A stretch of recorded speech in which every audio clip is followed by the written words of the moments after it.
Çox yaxşı olar ki, ekranı açasınız. Çünki müsahibə mərhələsində bilirsiniz ki, onlar ekranı bağlı saxlayın və yaxud da həyəcanlanıram, mən ekranı açmayım, bu sözü deyə bilməyəcəksiniz. Ona görə açsanız daha yaxşı olar. Hamı burdadırmı? Yenə müəllimlərimizin çoxu yoxdur. Gəlin biz yavaş-yavaş başlayaq. Deməli, birinci başlayaq deməli kimdən? Aydə müəllimə. Yəqin ki, Aydə müəllimə təzə qoşulan müəlliməmizdir. Axşamınız xeyir olsun. Axşamınız xeyir müəllimə. Özünüzü təqdim edin zəhmət olmasa. Mən Muradova Aydə Məmmədəli qızı 1969-cu ildə Gəncə şəhərində anadan olmuşam. 1987-ci ildə Gəncə şəhər Nəriman Nərimanov adına 25 nömrəli tam orta məktəbi bitirmişəm. Gəncə Sənaye Pedaqoji Texnikumunda texnologiya müəllimliyi ixtisasını bitirmişəm. Gəncə şəhər Nəriman Nərimanov adına 25 nömrəli tam orta məktəbdə, yəni öz təhsil aldığım doğma məktəbdə müəllimlik fəaliyyətinə başlamışam. 32 illik müəllimlik fəaliyyətim dövründə dövlət tərəfindən təşkil olunan bir çox təlimlərdə iştirak eləmişəm. Birinci səviyyəli sertifikatlarla təltif olunmuşam. Məktəbdə şagirdlərin əl işlərindən ibarət sərgilər təşkil etmişəm. Məktəbdə keçirilən açıq qapı günündə məktəbdə texnologiya fənnindən mən keçmişəm dərsi və Gəncə şəhərinin 10 məktəbindən gələn müəllimlər dərsində oturub iştirak ediblər və müsbət fikirlə ayrılıblar. Buna görə də məktəb rəhbərliyi tərəfindən fəxri fərmanla təltif olunmuşam. Yeniliklərə açığam, öz üzərimdə işləməyi və inkişaf etməyi sevirəm, buna çalışıram. Aha. Deməli, Aydə müəllimə, sizin o dərsinizdə əyləşməyə açıq dərs idi də, hə, düzdür? Qapı günündə nümunəvi dərs idi. Ayson, nümunəvi dərsimdə digər müəllimlərin əyləşdiyi həmkarlarım da deyə bilərsiniz, digər müəllimlərin, ixtisas müəllimlərin də deyə bilərsiniz, direktorun da deyə bilərsiniz. Yəni bunu biraz belə deyim də, adı ilə desək daha yaxşı olar ki, nümunəvi dərs və yaxud da açıq dərs dinləmədə əyləşiblər. Yəni belə desəniz daha yaxşıdır. Dərsimdə oturub dinləyib belə yox.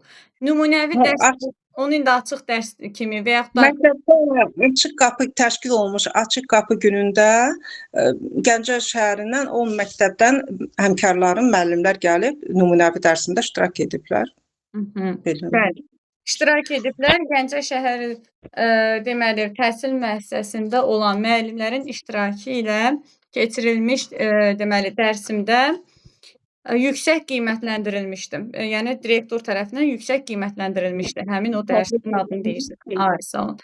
Bəli.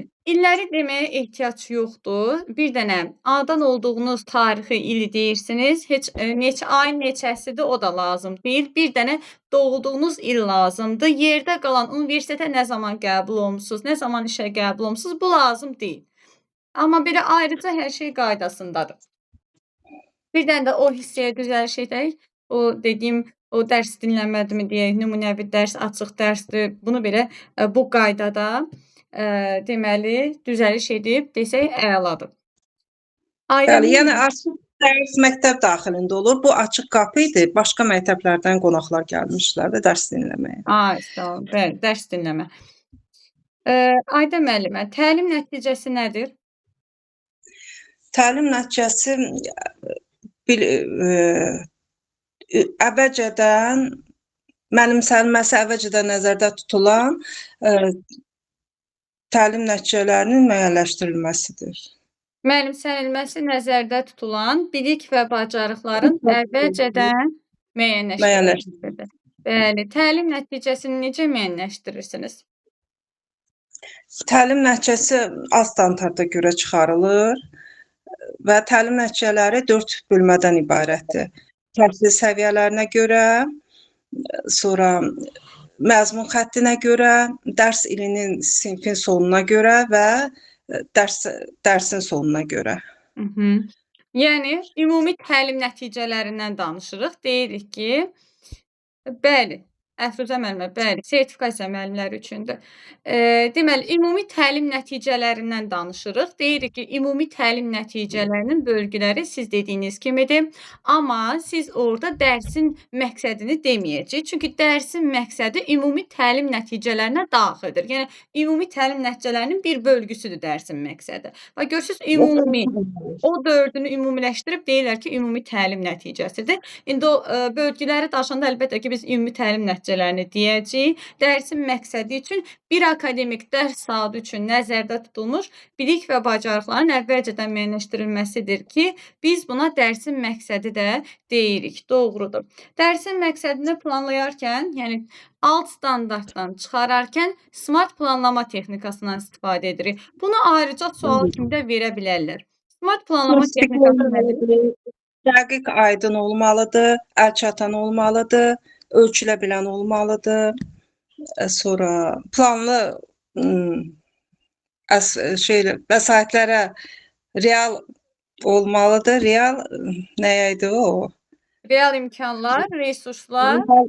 İmkanlar, resurslar olmalıdır. Sonra vaxt olmalıdır. Vaxtdan düzgün səmərəli istifadə olunmalıdır. Nəzərə alınmalıdır. Aha. Bəli. Deməli, dəqiq, düzgün, aydın şəkildə müəyyənləşdirilməlidir. Doğrudur. Daha sonra müəllim-şagird münasibətləri necə olmalıdır, Ayda müəllimə? Müəllim-şagird münasibətləri səmimi olmalıdır. Sonra obyektiv olmalıdır. Sonra Aha. Deməli, qarşılıqlı empatiya üzərində qurulmalıdır. etimad, Sağ olun. Etimad üzərində. Etimad nədir? Güvən. Yəni, müəllimlə şagirdin bir-birinə güvəni olmalıdır. güvənməlidir. Düşünməməlidir ki, əgər mən səhv deyərəmsə, müəllim mənə qışqıracaq. O, ya utanmamalıdır, çəkinməməlidir cavab verməyə. Sonra Sağlam, təhlükəsiz bir mühitdə müəllim şagird üçün sağlam, təhlükəsiz bir mühit yaratmalıdır. Münasibətlər deyəndə, məsəl üçün, şagirdlə olan münasibət dostluq çərçivəsində ola bilərmi? Yəni, müəllimlə şagird dost olmalıdır sözünü deyə bilərikmi? dost olmalı deyil, müəyyən sərhədlər olmalıdır, məsafə olmalıdır, düzdür, səmimi olmalıdır, ancaq müəyyən sərhəd olmalıdır. Düzdür, doğrudur. Müəllimlə şagirdin dostluğu olmaz. Bunu yadımıza saxlayırıq.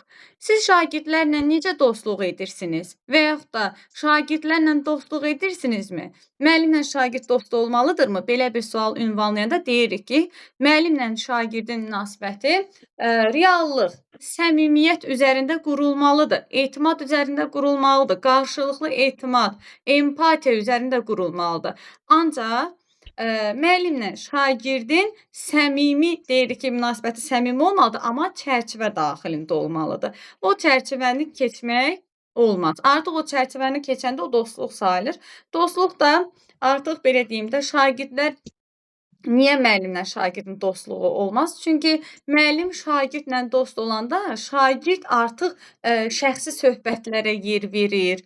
Artıq şagird dərsi ciddiyə almır və müəllim üçün sinifi idarə etmək çətinləşir. Ona görə də müəllimlə şagirdin dostluğu yox, səmimi bir münasibət üzərində qurulur. Müəllimlə şagird münasibəti. Bəli, Ayda müəllimə. Doğrudur.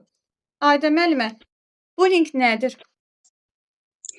Bullying fiziki və psixoloji zorakılıqdır.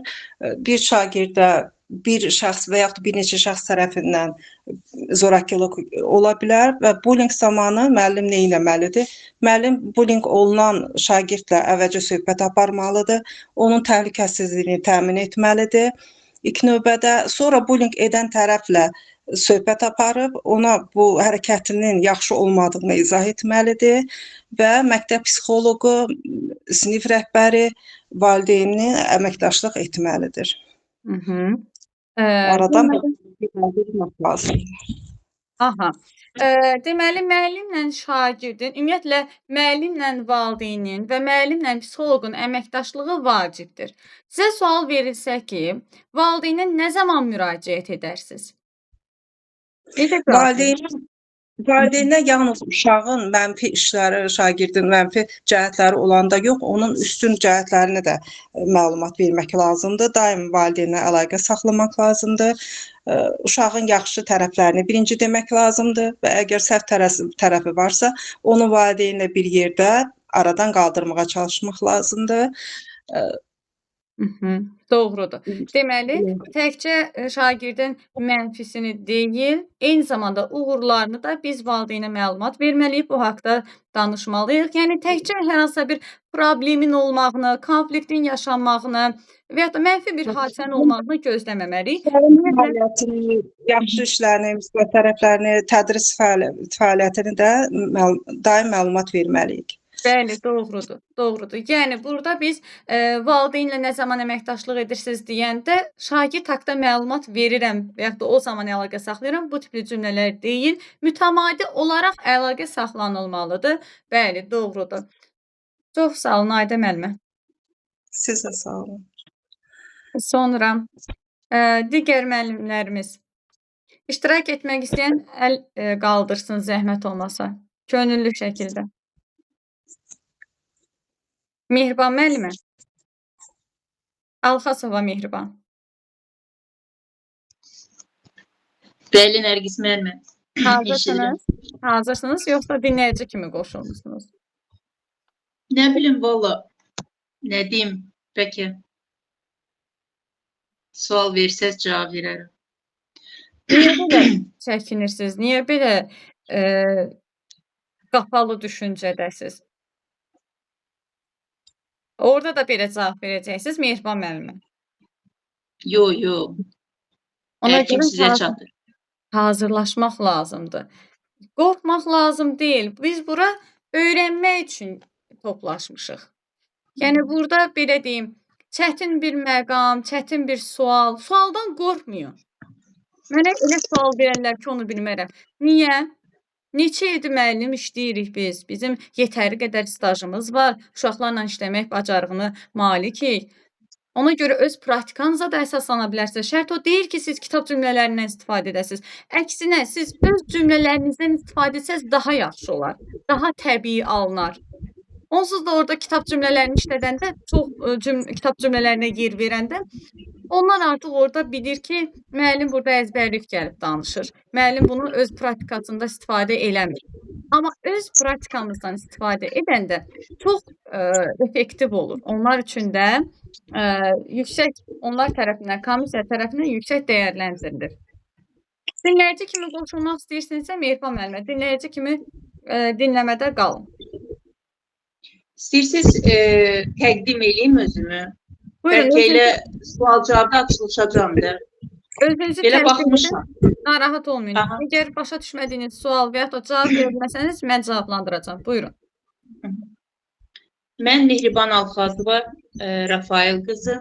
1974-cü il Bakı şəhərində anadan olmuşam. 89 nömrəli tam orta məktəbi bitirdikdən sonra Bakı Dövlət Universitetinin Biologiya fakültəsinə qəbul olmuşam. Universiteti bitirdikdən sonra biologiya müəllimi kimi fəaliyyət göstərirəm. Hal-hazırda Nəsimi Rızayev adına 169 nömrəli tam orta məktəbdə biologiya müəllimi kimi işləyirəm. Biologiya müəllimi işləyirəm. Bu il sertifikasiya imtahanını uğurla başa vurub, müsahibə mərhələsinə icazə almışam. Biologiya müəllimi kimi fəaliyyət göstərdiyim illərdən bəri şagirdlərimə canlılar aləminin müxtəlifliyi, onların quruluşu, onlar arasındakı əlaqəni öyrədib sevdirməyə, ümumiyyətlə canlılar aləmini sevdirməyə çalışmışam və buna da nail oluram. Belə. Yəni, canlılar aləmi, təbiəti sevdirirəm bir müəllim kimi. Bəli, deyə bilərsiniz. Müəllim kimi işləyirəm, biologiya müəllimi kimi və ya da müəllim işləyirəm, işə başlamışam. Belə yox. Müəllimlik pedaqoji fəaliyyətə, ümumiyyətlə müəllim işləməyinizi biraz dəqiq, konkret cümlə kimi belə qura bilərik ki, pedaqoji fəaliyyətə başlamışam. Pedaqoji fəaliyyətə başlamışam və yaxud da biologiya müəllimi kimi fəaliyyət göstərirəm filan təhsil müəssisəsində. Belə, yəni bu ifadələrdən istifadə etsək daha məqsədə uyğundur. Yəni illəri demirəm də burada Nərgiz müəllimə. Bəli, bəli. Öz 89 Ardıcıl. ay son 89 89, bəli. Aha. O hissiyyə düzəliş edək. Daha sonra daxil olduğunuz universitet, daxil olmuşam, yox, qəbul olmuşam sözünü işlədəcəyik. Qəbul. Bəli. Aha. O düzəlişlər aparmışam. Bəli, bəli. Biz müsahibəyə qədər bunu öyrənəcəyik. Biz artıq məşq edəcəyik. Mehriban müəllimə, həyəcanlı olmayın. Tədirgin olmayın. Gərginləşməyin. Mehriban müəllimə, diaqnostik qiymətləndirmə nədir? Diaqnostik qiymətləndirmə dövlət tərəfindən verilmiş sənəd deyil. Bu, müəllim tərəfindən ilin əvvəlində, ilin ortasında, şagirdin sinifdən sinifə keçməsində, məktəb dəyişdikdə, yəni müəllim tərəfindən aparılan qiymətləndirmədir. Diaqnostik qiymətləndirmə, yəni dövlət sənədi kimi götürülmür, qiymətləndirilmir. Ancaq rəsmi qiymətləndirmə deyil demək istəyirsiniz. Rəsmi qiymətləndirmə deyil. Rəsmi, bəli, qiymətləndirmə deyil. Ancaq bir sənəd kimi, yəni uşaq haqqında, şagird haqqında toplanılan bir məlumatdır da. Sinifdən sinifə keçiriləndə, sinif dəyişdirəndə Deməli, diaqnostik aparılan qiymətləndirmədir. Aha, diaqnostik qiymətləndirməni siz nə zaman keçirirsiniz? İlin əvvəlində keçirilir. Məsəl üçün, bu il, ilin ortasında da ikinci yarım ildə də bizə dedilər ki, keçirtməliyik. Həm ilin əvvəlində, tədris ilin əvvəlində, bəli. Bir də bölmənin, bəli, əvvəlində də keçirilir, bəli. Sonra sinifə yeni şagird gələndə keçirilir. Şagird gələndə, bəli, diaqnostik qiymətləndirmə keçirilir. Yəni, şagird haqqında məlumat alınır. Onun bilik və bacarıqlarının yoxlanılması haqda məlumat alınır. Diaqnostik qiymətləndirmə vasitəsilə. Bəli, yəni deyəcək ki, ilin əvvəlində, bölmənin əvvəlində, sinifə yeni şagird gələndə keçirilir. Diaqnostik qiymətləndirmə sayəsində biz sinifin ilkin səviyyəsini tanımış oluruq. Şagirdlərin öyrənmə tərzləri var, müxtəlif öyrənmə tərzlərinə malik olduqlarını, eyni zamanda bilik səviyyələrini, mövcud bilik səviyyələrini... Əsasən sinifin abu havası həmən o diaqnostik qiymətləndirmə, yəni bacarığını diaqnostik qiymətləndirmə ilə əldə etmək olar. Sinifi diaqnostik qiymətləndirmə ilə tanıyırıq, düzdürmü? Sinifin səviyyəsini biz diaqnostik qiymətləndirmə sayəsində tanıyırıq, bəli. Buna görə də deyirik ki, biz əgər uşaqların səviyyəsini diaqnostiklə öyrəniriksə, uşaqların intellekt tiplərini, eyni zamanda öyrənmə tərzlərini, bilik səviyyələrini öyrəniriksə, ona görə də deyirik ki, diferensial, ümumiyyətlə, diaqnostik qiymətləndirmə diferensial təlimə şərait yaradır. Görürsünüz, diferensial təlimi keçirmək üçün ilk öncə... Müxtəlifliyə üstünlüyü veririk də. Müxtəlifliyi bilməliyik. Yəni, hansı şagirdin hansı xüsusiyyətlərə malik olduğunu, fərdi ehtiyaclarını tanımalıyıq, ondan sonra diaqnostik qiymətləndirmə keçirməliyik. Bunu da bizə imkan yaradan hansı qiymətləndirmədir? Diaqnostik qiymətləndirmədir. Bəli, diaqnostik diferensiallaşma. Diaqnostik adı gələndə diferensiallaşmanı da deyirik. Bir də diaqnostik qiymətləndirmə təlimi effektiv şəkildə planlamağa şərait yaradır. Çünki siz artıq ilkin olaraq sentyabrın 15-i günü, ilin əvvəlində siz diaqnostik qiymətləndirmə keçirirsiniz, düzdürmü? Diaqnostik qiymətləndirmə zamanı, zəhmət olmasa səsləri bağlayaq digər müəllimlərimiz. Diaqnostik qiymətləndirmə keçirirsiniz və şagirdlərin səviyyəsini tanımış olursunuz. Bu zaman siz diferensiallaşmanı təşkil edə bilirsiniz. Və biz planlaşdırmada da, yəni gündəlik planlaşdırma zamanı diferensiallaşmanı nəzərə alırıq. Məsəl üçün, dərs izah edirsiniz. Dərsinizi hansı formatda izah edəcəksiniz? Şagirdlərə necə çatdıracaqsınız? Həmin dərsdə necə fasilitatorluq edəcəksiniz? Bunu siz əvvəlcədən diaqnostik qiymətləndirmədə müəyyənləşdirmiş olursunuz. Yəni diaqnostik qiymətləndirmə sayəsində planlaşdırma, eyni zamanda deməli planlaşdırmaya şərait yaradır. Effektiv şəkildə planlamaya. Bəli, doğrudur. Sonra Mehriban müəllimə, Bəli. sevimli Bəli, şagirdiniz varmı? Mehriban Alxazova. Bilirəm, burada Mehriban Bəli, müəllimə bəli. çoxdur. Eşidirəm. Mehriban Alxazova. Sevimli şagirdiniz varmı? Onlarla necə, həmin o sevimli şagirdinizlə necə ünsiyyət qurursunuz? Demək olar ki, müəllim-şagird arasındakı münasibət səmimiyyət üzərində qurulmalıdır və hər birinə də bərabər baxılmalıdır. Burada münasibətdə dost münasibəti deyiləsi bir yəni anlayış yoxdur. Ümumiyyətlə o səmimiyyət hər biri arasında, hər bir şagirdlə müəllim arasında olmalıdır. Yəni sevimli ola bilər, ancaq dərs vaxtı, yəni ona üstünlük verilməməlidir də. Yəni hər birinə bərabər formada baxılmalıdır. Ümumiyyətlə sevimli şagird adını biz hallandırmırıq. Sevimli şagird, ümumiyyətlə şagirdlər bizim üçün bərabərdir. Bərabər olmalıdır. Biz şagirdə bərabərlik prinsipinə əsaslanaraq, ayrı seçkilik salmayaraq, fərq qoymayaraq şagirdlərlə münasibət qurmalıyıq. Deməlisiniz ki, bütün şagirdlər mənim sevimli şagirdimdir. Bütün şagirdlərə mən eyni yanaşıram.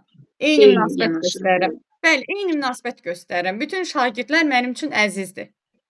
Yəni siz bunu deməlisiniz. Yəni orada sevimli şagirdimiz olsa da belə bunu hiss etdirməmək artıq bu yanlışdır. Siz deməli ayrı seçkilik salırsınız və uşaqların içərisində deyək ki, indi biri yaxşı oxuyur deyə onu çox istəyə bilərsiniz. İndi olur da bəzən sözümüzə qulaq asır deyə şagirdlər həmin o şagird bizə daha yaxın olur, amma biz bunlara Biruzə vermək lazım deyil də. Yəni o digər şagirdlər onu yəni abartılı formada hiss eləməməlidir. Yox, ümumiyyətlə onun adını səsləndirmirik. Yəni demirik ki, hər hansısa bir şagirdi çox istəsək belə deyir. Bütün şagirdləri çox istəyir. Əzizdir bizim üçün. Bizim üçün bütün şagirdlər sevimlidir. Bütün şagirdlər bizim üçün əzizdir. Müəllimin artıq o bir dənə şagirdi onun içərisində fərqləndirmək, bunun başqa səbəbləri də ola bilər. Bunun hər hansısa bir deyək ki, çünki biz onun mənim üçün əzizliyini, burada bir maraq ola bilər ki, necə yəni, məsələn 30 nəfər uşaq var sinifdə, o 30 nəfərin içində bir dənə şagirdin sevimli olmağı və diqqəti, nəzəri ona yönəltmək, ayrı seçkilik salmaq, bunun başqa bir maraqları da ola bilər. Yəni ona görə düzgün deyil, bu düzgün səslənilmir. Ümumiyyətlə, sevimli şagirdim var sualına deyəcək ki, bütün şagirdlər mənim sevimli şagirdlərimdir. Bəli, bütün şagirdlər. Ayrı seçkilik olmaz, fərq yaratmaq olmaz. Sağ olun, Mehriban müəllimə. Sonra Aynurə müəllimə, buyurun. Axşamınız xeyir müəllim. Axşamınız xeyir olsun. Aynurə müəllimə Əliyeva Aynurədir, yoxsa? Əhmədova da müəllimə. Əhmədova, hə. Buyurun Aynurə müəllimə, özünüzü təqdim edin. Mən Əhmədova Aynurə Maqsud qızı 1977-ci ildə Bakı şəhərində anadan olmuşam. 98-ci ildə Bakı Dövlət Universitetinin Sosial Elmlər və Psixologiya fakültəsinə qəbul olmuşam. 98-ci ildə bakalavr təhsili alaraq universiteti bitirmişəm. Elə həmin ildə Akademik Xoşbəxt Yusifzadə adına 112 nömrəli məktəbdə ənənəvi müsahibə yolu ilə tarix müəllimi vəzifəsinə qəbul olmuşam. Hal-hazırda da həmin məktəbdə pedaqoji fəaliyyətimi davam etdirirəm. Məzunlarımın bu pedaqoji fəaliyyətim ərzində məzunlarımın içərisində yüksək balla müxtəlif ali məktəblərdə təhsil alanlar çoxdur və 2025-ci ildə Ulu Öndərimiz Heydər Əliyevin anım gününə həsr olmuş Bakı müsabiqəsində elmi rəhbəri olduğum şagirdim Qaragözov Ayxan ikinci yerə layiq görülmüşdü. Və müəllimlərin 24-ü 6-cı ay 2026-cı il tarixdə keçirilən sertifikatlaşdırma mərhələsində uğur qazanmışam. Uğur qazanmısınız. Əla. İllər lazım deyil Aynurə müəllimə. Bir dənə anadan olduğunuz il lazımdır bizə. Hə, Yəni universitetin ildə lazım Aynen. deyil, elə? Bəli, bəli. Mhm. Universitetin illəri lazım deyil. Bir dənə doğulduğunuz il lazımdır. Vəssalam. Onun da ayı yox. Məsələn, 16 sentyabr, məsəl üçün deyirəm 1999 o lazım deyil. 1999-cu ildə anadan olmuşam. Filan rayonda 1999-cu ildə anadan olmuşam. Yəni belə desəniz daha yaxşıdır. Və illər çox lazım deyil. Əla, yaxşıdır müəllimə. İndi belə deyim də, növbəti dəfələrdə biraz stres, həyəcan hiss olunur. Hə, eləmi? Həyəcan Hələ hiss elə olunur. orada da yəqin olacaq. Tək olmasın, nə bilim. Kameranı açıb sərbəst şəkildə özünüzü ifadə eləsəz, bunu dəfələrlə biz təkrarlasaq, dəfələrlə hər dərs onu rahat, sərbəst şəkildə fikrinizi çatdırsanız, orada çox nisbi bir həyəcan olar. Amma birdən-birə gedib o kameranı açıb danışmaq, bəli, orada daha həyəcanlı. Deyəcəksiniz ki, mən öyrəşmişəm təlimdə bağlamağa kameranı, onlar da icazə verməyəcək təbii ki. Gələn dəfə mütləq açaram. Orada bəyəm necə olacaq ki, müsahibə onlayn olur ki, kamera nə kameradır? Rayon ərazisindəsiz, siz rayonda yaşayırsınız, yoxsa Bakı ərazisi. Bakı ərazisində? Hə, bəzi yerlərdə sertifikasiya müsahibə mərhələsi onlayn şəkildə olur.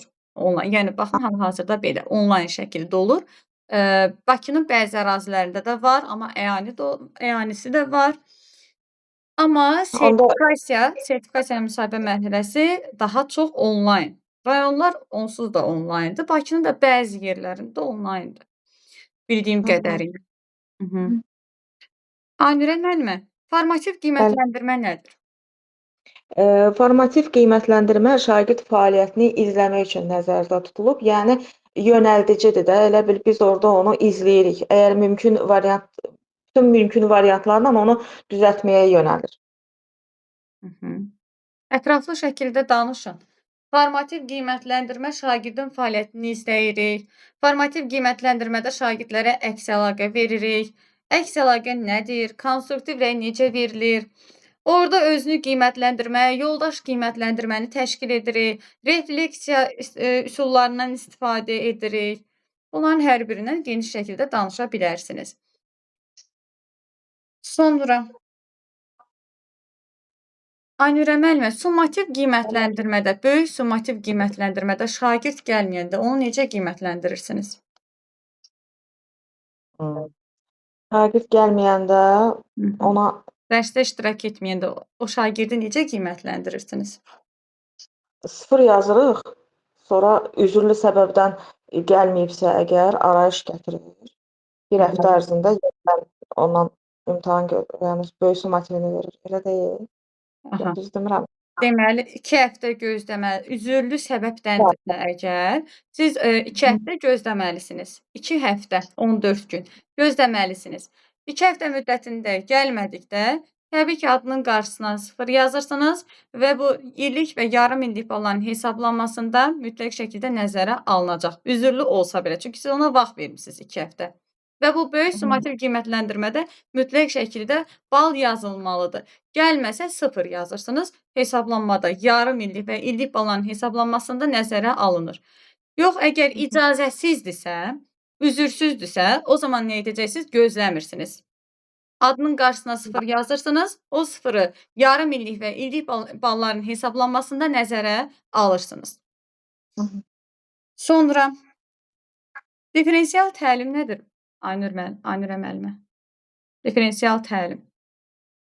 Differensial təlim deyəndə nə başa düşürsünüz ümumiyyətlə? Differensial təlim odur ki, şagird bir dəqiqə. Differensial təlim şagirdlərin ehtiyaclarını ödəmək üçün hər şagirdə, yəni şagirdlərin öyrənmə tərzlərinə uyğunlaşdırılmış təlimdir. Differensial təlim.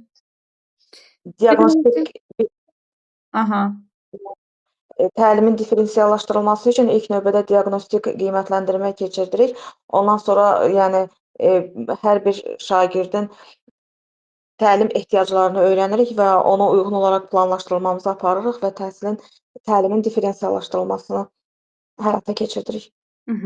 Differensial təlim nədir? Differensial təlim şagirdlərin müxtəlif öyrənmə tərzlərini, müxtəlif bilik səviyyələrini, qavrama səviyyələrini, intellekt səviyyələrini nəzərə alaraq tədris yanaşmasıdır. Yəni tədrisin differensiallaşdırılmasıdır.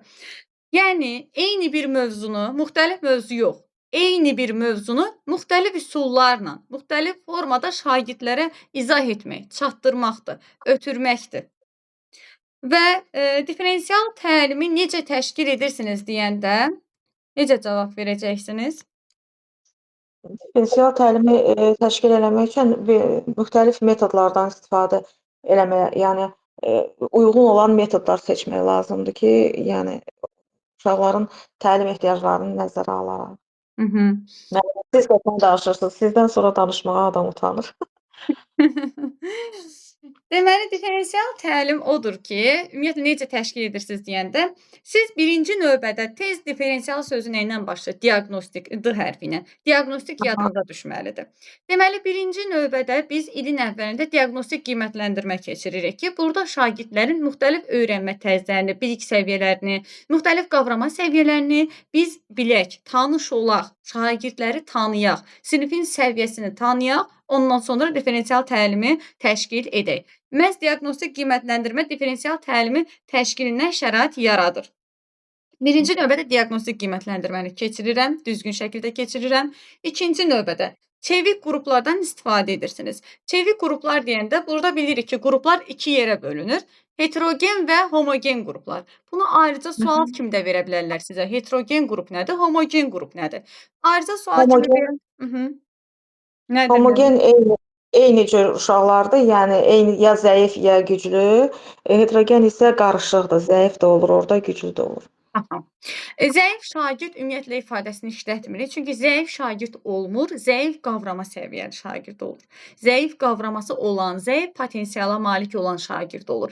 Ona görə də deyirik ki, zəif qavrayan şagirdlər var ki, zəif potensiala malik şagirdlərin bir araya toplanması bu olacaq. Yəni bir sözlə eyni cinsli qruplar, eyni səviyyəli, eyni öyrənmə tərzinə malik olan, eyni bilik səviyyəsində olan şagirdlərin bir araya toplanması, yəni qrup halında bu olacaq homogen qruplar. Homogen qruplar eynidir. Bəs heterogen nədir? Heterogen müxtəliflikdir, yəni müxtəlifdir. Burada müxtəlif öyrənmə tərzinə, müxtəlif bilik səviyyələrinə, zəif qavraması olan, güclü qavraması olan şagirdlərin bir arada işləməsidir. Yəni qrup şəklində fəaliyyət göstərməsidir. Biz onda differensial təlimi təşkil etmək üçün homogen qruplara üstünlük verərik, yoxsa heterogen? Heterogen. Bəli, deyəcək ki, bəli. Deyəcək ki, heterogen qruplara üstünlük verirəm sinifdə. Doğrudur. Daha sonra tapşırıqlar. Tapşırıqları siz müxtəlif çətinlik səviyyəli tapşırıqlardan istifadə edirsiniz. Müxtəlif çətinlik səviyyəli tapşırıqlar. Hər şagirdin mövcud bilik səviyyəsindən bir pillə yüksək olan, yəni bir pillə çətin olan tapşırıqlardan istifadə edirəm ki, şagirdləri inkişaf etdirə bilim. Çünki mövcud bilik səviyyəsinə uyğun tapşırıqlar verəndə şagird inkişaf etmir. Gərək biz onun mövcud bilik səviyyəsindən bir pillə yuxarı, yəni birazca yuxarı, yüksək olan tapşırıq verməliyik ki, həmin şagird inkişaf etsin. Və tapşırıqları müxtəlif səviyyələrdə tərtib etməklə differensiallaşmanı təşkil edirəm. Effektiv əks əlaqə quraraq, eyni zamanda dərsimin gedişatında, izahatında, ümumiyyətlə planlaşdırmada mən şagirdlərin müxtəlifliyini nəzərə alaraq dərsimi qururam. Məsəl üçün, dərs izah edəcəksiniz. İzah mərhələsində siz orada əyani vasitələrdən, video çarxlardan, slaydlardan, şəkillərdən, vizual görüntülərdən, məsəl üçün, qeydlər formasında yazdıra bilərsiniz. O, oxuyub yazaraq öyrənmə tərzinə malik şagirdlər üçün səmərəli olacaq. Video izahlar, slaydlar, proyektordan istifadə edəcəksiniz. Olacaq bu şagirdin vizual görərək öyrənmə tərzinə malik şagirdlər üçün əlverişli olacaq. Və yaxud da siz özünüz izah edirsiniz, müzakirələr təşkil edirsiniz. Bax, bu müzakirələrin özü eşidərək öyrənmə tərzinə malik olan şagirdlər üçün səmərəli bir üsuldur. Ona görə də siz deyəcəksiniz ki, dərsimin gedişatında, izahatında müxtəlif vasitələrdən, şagirdlərin müxtəlifliyini nəzərə alaraq bir sözlə dərsimi planlaşdırıram. Doğrudur müəllimə. Çox sağ olun Aynurə müəllimə. Müəllimə, siz çox sağ olun. Bu dərsləriniz həftədə neçə dəfə olur? Həftədə deməli ödənişsiz dərslərimiz 2 həftədən bir olur. Vaxtları mən göndərərəm. Qrupda varsınızmı Aynurə müəllimə? Bəli, dünən daxil, yox, bir neçə gün bundan qabaq daxil olmuşam. Mən sizinlə şəxsidə danışaram da onda. Bəli, yazarsınız zəhmət olmasa. Bəli, yazarsınız. Çox sağ olun müəllim. Sağ olun. Təranə müəllimə, buyurun. Axşamınız xeyir müəllimə. Axşamınız xeyir olsun. Gözəl, məlahətli səsli müəllimə. Buyurun. Açacağım görüntünü bu günlərə. Nə gözəl müəllimə. Üzünüzü Müəllimə görüntü ilə oxuyacaq. Bəli. İnanırsınızmı? Təranə müəllimə bizlə kurikuluma, yəni mənlə kurikuluma hazırlaşırdı. Mən kurikuluma hazırlaşan müddətdə müəllimənin üzünü görməmişəm. İndi görürəm. Mənə o gözəl üzünüzü məndən əsirgəyirsiniz. Buyurun. Özümü təqdim edeyim də elə. Buyurun, özünüzü təqdim edin. Mən Təranə Əfəndiyeva Rafiq qızı 1968-ci ildə Şamaxı rayonunda anadan olmuşam. Şamaxı bir saylı tam orta məktəbi əla qiymətlərlə bitirdikdən sonra Şamaxı Mədəni Maarif Texnikumunu xalq çalğı alətləri təhsili almışam. Burada da təhsilimi başa vurduqdan sonra Şamaxı Elşən Hüseynov adına Şamaxı 2 saylı tam orta məktəbində musiqi müəllimi kimi fəaliyyət göstərirəm. Məktəb fəaliyyətimdə şagirdlərimlə birlikdə rayon tədbirlərində, məktəb tədbirlərində uğurlu çıxışlarımız olub. Məktəb rəhbərliyi tərəfindən, rayon rəhbərliyi tərəfindən sertifikatlarla təltif olunmuşuq. Təşkilatçı müəllim kimi fəaliyyət göstərirəm.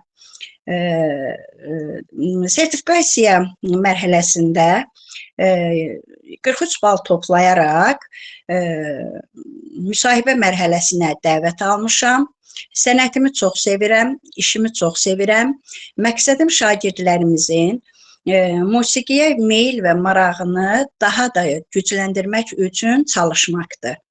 İcazə versəydiniz, Azərbaycanımızın dilbər güşələrindən biri olan musiqisi və sözləri Bəhram Nəsibova aid olan Qarabağın mahnısını siz dəyərli komissiya üzvləri üçün ifa edərdim. Burada yox demək günah olar.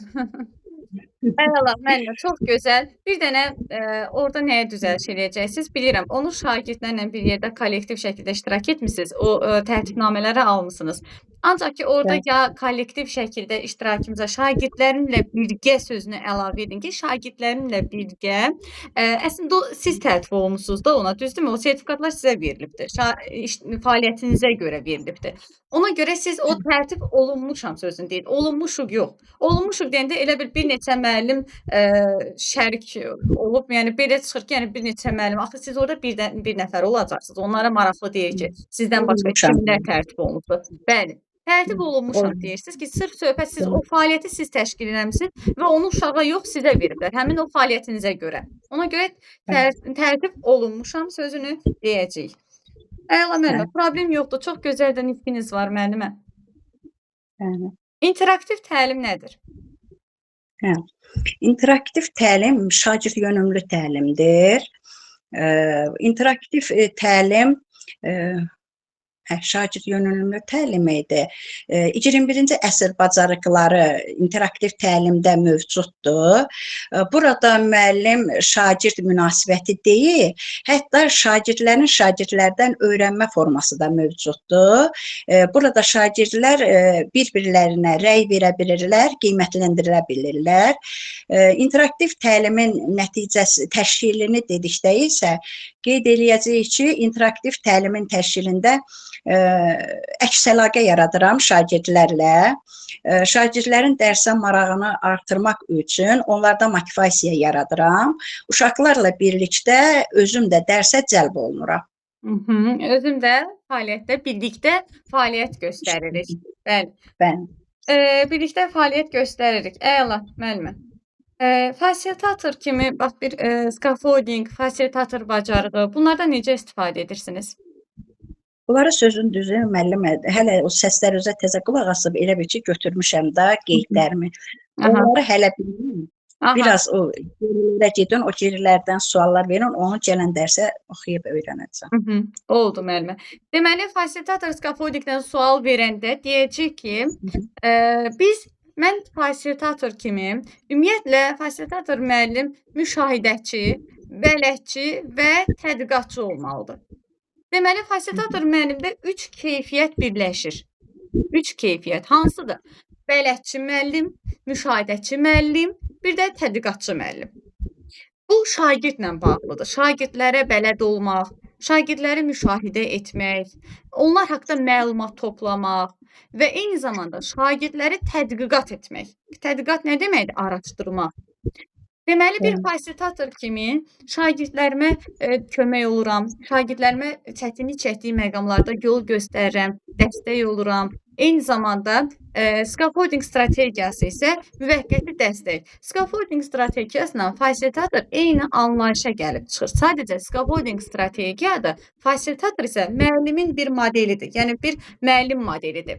Ona görə də deyəcək ki, bir fasilitator müəllim kimi, məsəl üçün, siz dərsin məqsədini və yaxud da qiymətləndirmə meyarlarını əvvəlcədən elan etməyin özü fasilitatorluq bacarığıdır.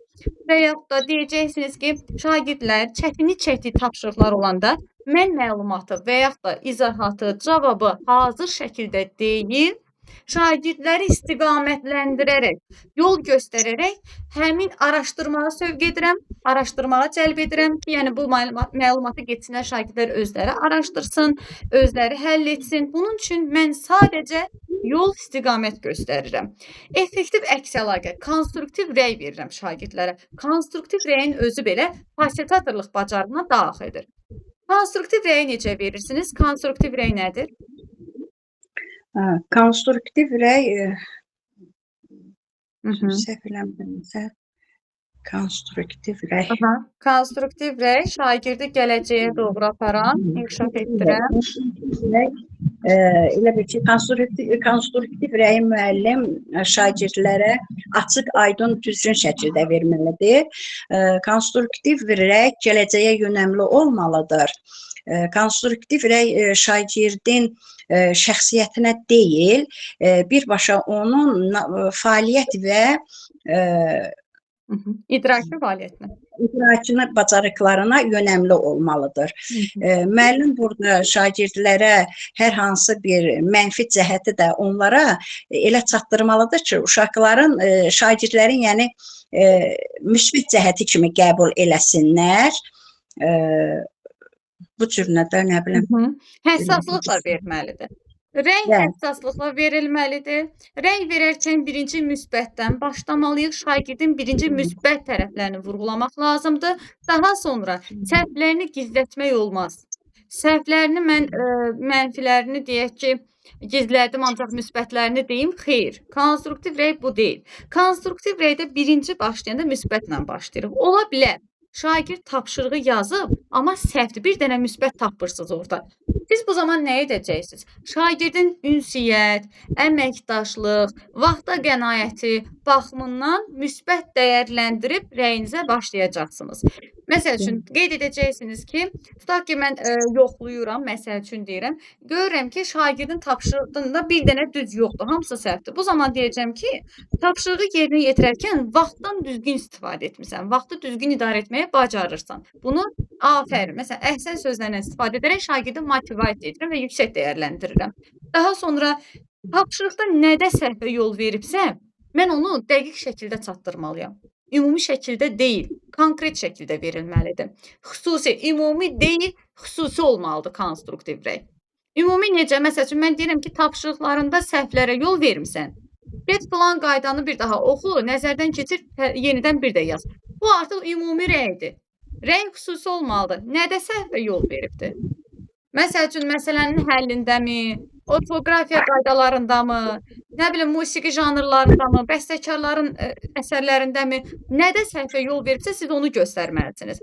Dəqiq, düzgün, aydın şəkildə şagirdin nəzərinə çatdırılmalıdır və eyni zamanda gələcəyə yönəlik olmalıdır. Şagirdin idraki fəaliyyətinə yönəlik olmalıdır, anında verilməlidir, həssaslıqla verilməlidir. Bir də destruktiv rey var.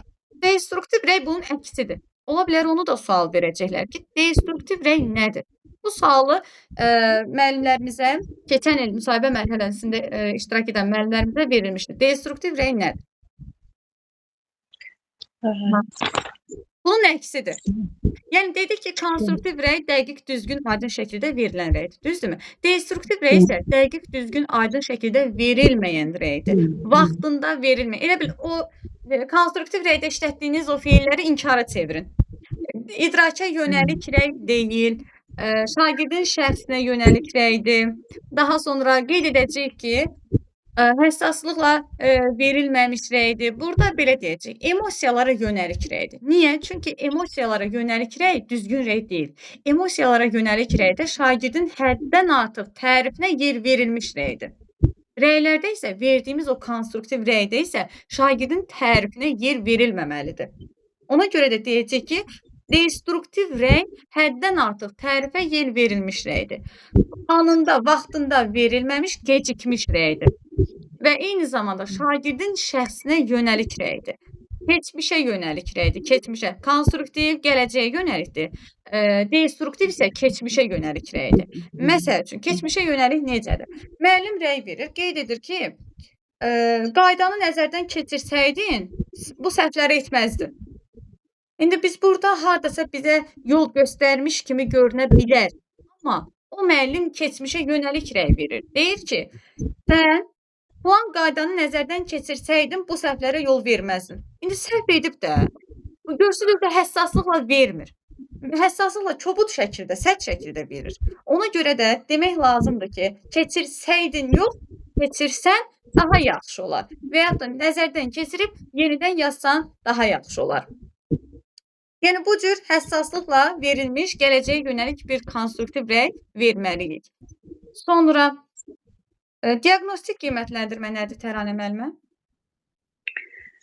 Diaqnostik qiymətləndirmə ilkin qiymətləndirmə deyil. Diaqnostik qiymətləndirmə şagirdlərin bilik və bacarıq nailiyyətlərini müəyyənləşdirmək üçün aparılan qiymətləndirmədir. Diaqnostik qiymətləndirməni müəllim deməli şagird sinifdən sinifə keçəndə, məktəbdən məktəbə keçəndə, dərsin əvvəlində aparıla bilən qiymətləndirmədir. Diaqnostik qiymətləndirmə, rəsmi qiymətləndirmə olmadığı üçün jurnalda qeyd olunmur, dövlət sənədində qeyd olunmur. Sadəcə şagirdin portfolisinə yığılır bunlar. Sonra diaqnostik qiymətləndirməni aparmaq üçün klaster, bir iş üsullarından istifadə etmək olar. Summativ qiymətləndirməyə, böyük summativ qiymətləndirməyə heç bir aidiyyatı yoxdur. Bu səbəbdən müəllim diaqnostik qiymətləndirməni öz hazırladığı sual-cavab vasitəsilə də apara bilər.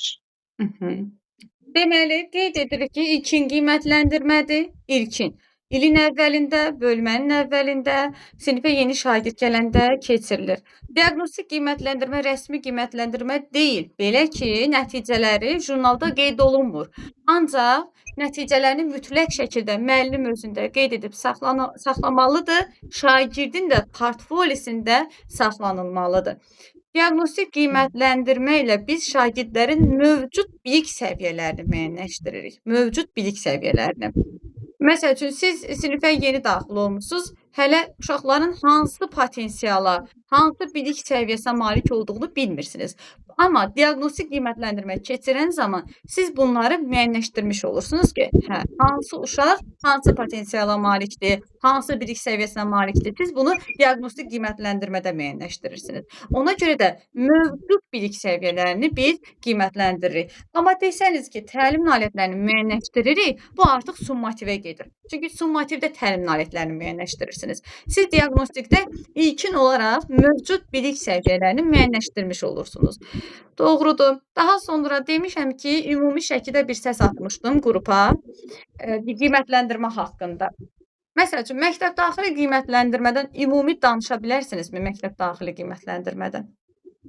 Diaqnostik, formativ, summativ. Məktəb daxili qiymətləndirməyə aid diaqnostik qiymətləndirmə, formativ qiymətləndirmə, summativ qiymətləndirmə, diaqnostik qiymətləndirmə haqqında məlumat verdim. Formativ qiymətləndirmə şagirdlərin məzmun xəttinin mənimsəməsi fəaliyyətinin izlənməsi üçün aparılan qiymətləndirmədir. Formativ qiymətləndirmə dərs boyu şagirdin yol yoldaşıdır. Formativ qiymətləndirmə şagirdin olduğu yerdən olacağı yerə çatdırılması deməkdir. Formativ qiymətləndirmə dərs boyu şagirdin irəliləməsinin izlənməsi deməkdir. Summativ qiymətləndirməyə gəldikdə, summativ qiymətləndirmə bildiyimiz kimi rəsmi qiymətləndirmədir. Dövlət sənədində qeyd olunur. Şagirdlərin nailiyyətlərini qiymətləndirmək üçün aparılan qiymətləndirmədir.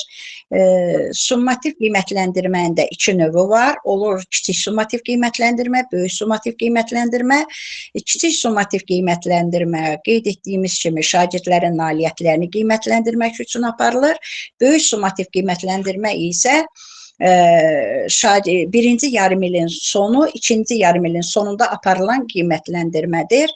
Kiçik summativ qiymətləndirmə müəllim tərəfindən təşkil olunur. Böyük summativ qiymətləndirmə isə rayon məktəb rəhbərliyi tərəfindən aparılan qiymətləndirmədir. Bəli.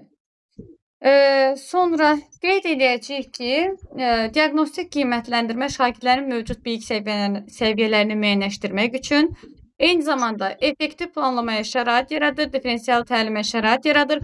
Bu üçünü desəz kifayətdir. Orada təlim nailiyyətlərini müəyyənləşdirmirik. Orada şagirdin məzmun standartlarına nə dərəcədə çatıb-çatmadığını müəyyənləşdirmirik.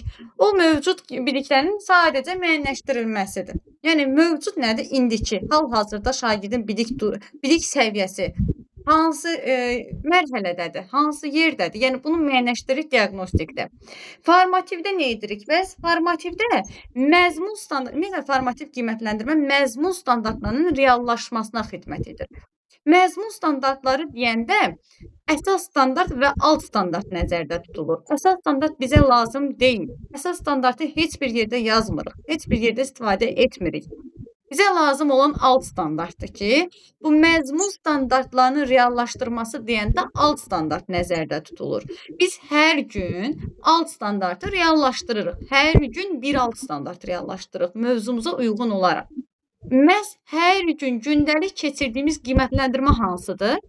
Deyirik formativ qiymətləndirmə. Belə ki, formativ qiymətləndirmə məzmun standartlarının reallaşmasına xidmət edir. Sözünü biz formativə aid edəcəyik. Ancaq ki, summativ qiymətləndirmədə isə məzmun standartlarının nə dərəcədə reallaşdırdığımızı müəyyənləşdiririk. Şagirdin həmin o məzmun standartına nə dərəcədə çatıb-çatmadığını müəyyənləşdiririk artıq summativ qiymətləndirmədə.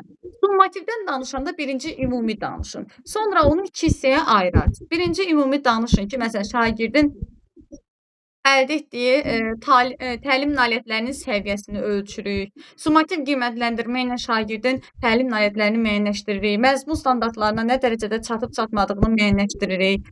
Ondan sonra kiçik summativ və böyük summativ olmaqla iki hissədən ibarətdir, iki yerə bölünür. Kiçik summativ qiymətləndirmə bölmənin sonunda, böyük summativ qiymətləndirmə isə yarım illərin sonunda həyata keçirilir. Kiçik summativ qiymətləndirmə məktəb fən müəllimi tərəfindən, kiçik summativ qiymətləndirmə, böyük summativ qiymətləndirmə isə məktəb rəhbərliyi tərəfindən həyata keçirilir. Bəli, yəni belə ümumi danışa bilərsiniz. Doğrudur. Sonra Təranə müəllimə, bir dənə də psixoloji sual verim sizə. Şagirdi psixoloqun yanına nə zaman apararsınız? O bilmirəm ay müəllimə.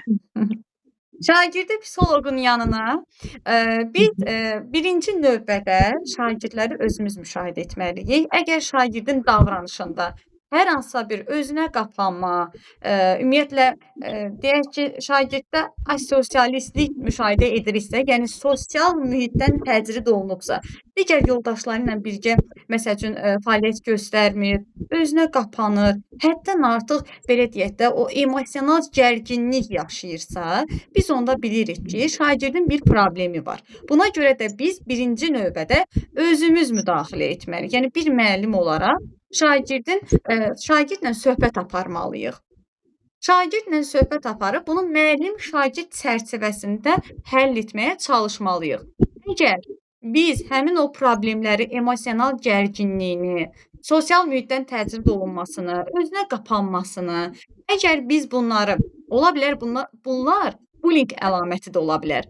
Əgər müəllim-şagird çərçivəsində bunu həll edə bilmiriksə, o zaman psixoloqa müraciət etmək lazımdır və eyni zamanda psixoloqla daimi əməkdaşlıq etməliyik. Yəni həm valideyn, həm də psixoloqla biz daimi əməkdaşlıq etməliyik və eyni zamanda birinci problem yaşanarsa da ki, təbii ki də biz birinci valideynə nə də psixoloqa çatdırmaq yox, birinci məktəb müəllim-şagird çərçivəsində həll etməliyik.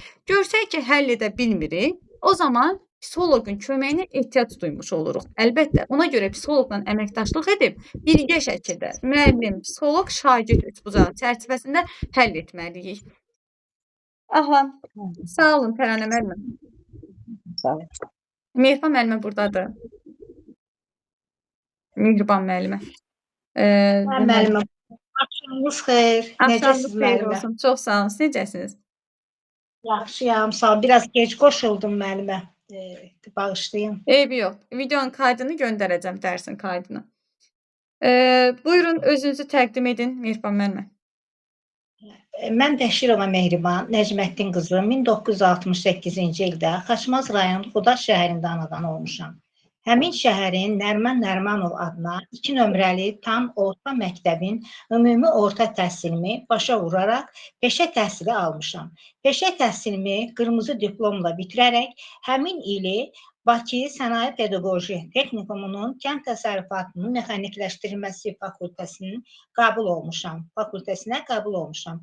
Bitirdiyim ili Xaçmaz rayonu Cadi Cabiyev adına Nərəcan kənd tam orta məktəb ümumi təhsil məktəbində musiqi fənnindən diaqnostik imtahandan uğurla keçərək musiqi müəlliməsi işləyirəm. Müəllimi işləyirəm daha doğrusu.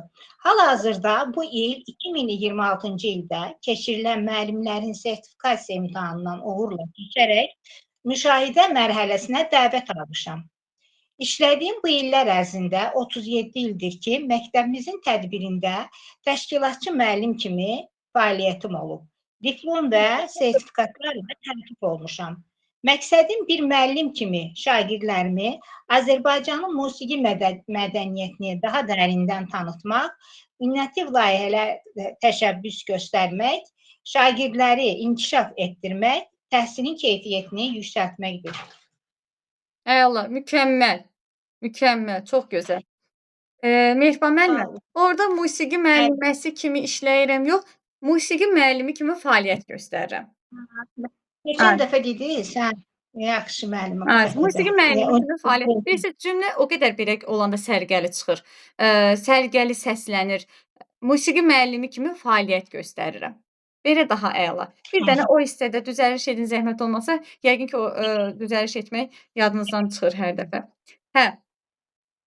Mehriban müəllimə, müəllimlə valideynlərlə necə əməkdaşlıq edirsiniz? Ümumiyyətlə, müəllim-valideyn münasibətləri necə qurulmalıdır? Müəllim-valideyn münasibəti əgər effektiv qurulsa, düzgün qurulsa, burada şagirdin təhsilində uğurları olar, həmçinin də inkişafında bir şəxsiyyət kimi onun formalaşmasında, inkişafında yəni böyük rolu olar. Müəllim şagird müəllim valideynlə mütəmadi olaraq görüşməli, əlaqə saxlamalıdır. Bu əlaqə sistemləri telefon, WhatsApp yolu ilə, sonra şagirdlərin gündəliklərində məktəbli kitabçalarında qeyd etməklə və telefonla tez-tez əlaqədə olmalıdır. Ondan sonra valideyn, müəllim təkcə şagirdin yaxşı nailiyyətlərini yox, həmçinin şagirdin məktəbdə olan münasibətlə, digər yoldaşları ilə və yaxud müəllimlərlə və dərslərlə olan münasibətlərini dərsdən geri qalmağını valideynə mütləq çatdırmalıdır. Onu elə çatdırmalıdır ki, yəni necə deyim, valideyn Şikayət yaxşı Şikayət və yaxud da xəbərdarlıq kimi cümlələrlə yox. Aha. Bu problemi bəli. əməkdaşlıq kimi valideyn çatdırmalıdır. Sonra deyək ki, onun kiçik nailiyyətlərini yox, həmçinin başqa bir şagirdin çatışmayan cəhətlərini və yaxud dərsdən geri qalmalarını valideynə çatdırmalıdır. Valideyn, müəllim, sinif rəhbəri, müəllim və psixoloq, məktəbin psixoloqu, bunlar üçü əməkdaşlıq, bir-birləri ilə ünsiyyətdə və əməkdaşlıq etməlidirlər şagirdin inkişafı üçün. Bəli, doğrudur. Burada siz bir dənə tez-tez görüşmək yox, deyə bilərsiniz ki, mütəmadi şəkildə əlaqə saxlamalıdır, məlumatla təmin etməlidir. Xəbərdarlıq kimi cümlələr yox. Belə deyək də, tez-tez davamlı şəkildə, belə deyək də, mütəmadi şəkildə məlumatlandırmalı. Valideyn, müəllim etimad göstərməlidir. Valideyn, müəllim valideyn münasibəti etimad üzərində, etimad üzərində, qarşılıqlı inam üzərində qurulmalıdır. Müəllim daima valideyni anladığını Etimadla yanaşılmalıdır, yəni bir-birlərinə. Bəli.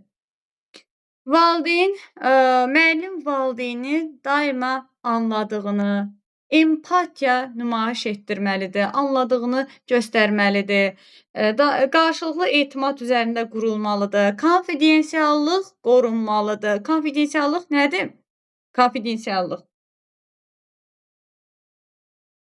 Konfidensiallıq nədir müəllimlər? Mehriban müəllimə?